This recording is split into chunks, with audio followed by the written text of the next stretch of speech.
Dinas Tenaga Kerja dan Transmigrasi Papua Barat komitmen di tahun 2025 pembangunan jaringan listrik dan air bersih dapat dilakukan agar proses pelatihan dapat dilaksanakan.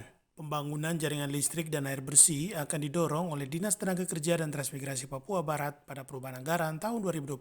Hal ini menjadi program prioritas agar beberapa fasilitas pendukung yang sudah dibangun dapat diaktifkan.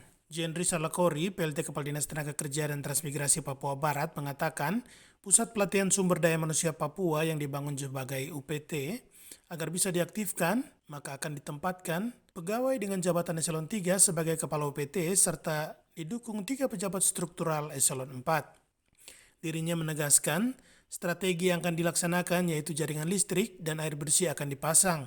Selain itu, proses pelatihan juga bisa dilakukan karena 50 bangunan rumah dan juga beberapa tempat kerja yang dibangun dapat difungsikan oleh kepala dan juga pegawai UPT, instruktur dan juga peserta pelatihan.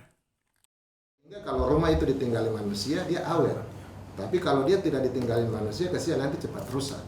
Jadi itu strategi kita untuk ke depan, listrik dan air bersih menjadi prioritas utama sehingga bisa difungsionalkan. Seperti itu. Kita fungsionalkan dengan menggunakan fasilitas yang ada dulu. Saya mengambil contoh bahwa 2 unit workshop ini sudah ada. Kita bisa membuat pelatihan di sana. Walaupun asramanya belum ada, rumah yang banyak itu bisa ditempati untuk peserta pelatihan untuk tinggal. Iya, untuk fasilitas akomodasi sementara. Wah, makanya kenapa tadi saya bilang kalau listrik dan airnya sudah ada, pasti bisa difungsionalkan dengan memanfaatkan fasilitas yang sudah ada. Tetapi kalau kita mau menunggu sampai dengan tuntas dengan menunggu sisa anggaran ini tidak mungkin.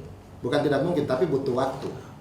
Sehingga yang ada kita fungsikan sambil kita menyesuaikan dengan alokasi anggaran yang diberikan setiap tahun untuk kita membangun secara bertahap.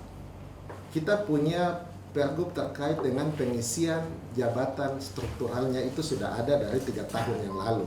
Namun sampai dengan detik ini pengisian jabatan strukturalnya belum dilakukan. Dengan adanya nanti kita menyiapkan fasilitas listrik dan air, maka kami sudah bisa mengusulkan untuk dilantiklah pejabat strukturalnya sehingga mereka bisa berkantor di sana supaya operasionalnya bisa jalan. Eselon 3 dengan 3 eselon 4-nya dan kita akan backup lagi dengan staff untuk kita kasih tempatkan di sana. Sehingga barang itu bisa jalan. Yang penting intinya itu dulu. Kenapa tadi saya bilang listrik, air, maintenance dengan itu menjadi prioritas sehingga ini kita bisa fungsionalkan. Begitu. Jendri Salakori, sebagai PLT Kepala Dinas Tenaga Kerja dan Transmigrasi Papua Barat berharap semua ini bisa berjalan apabila ada dukungan anggaran karena Pusat Pelatihan Sumber Daya Manusia Papua merupakan program unggulan untuk menyiapkan sumber daya manusia Papua agar siap terjun ke dunia kerja.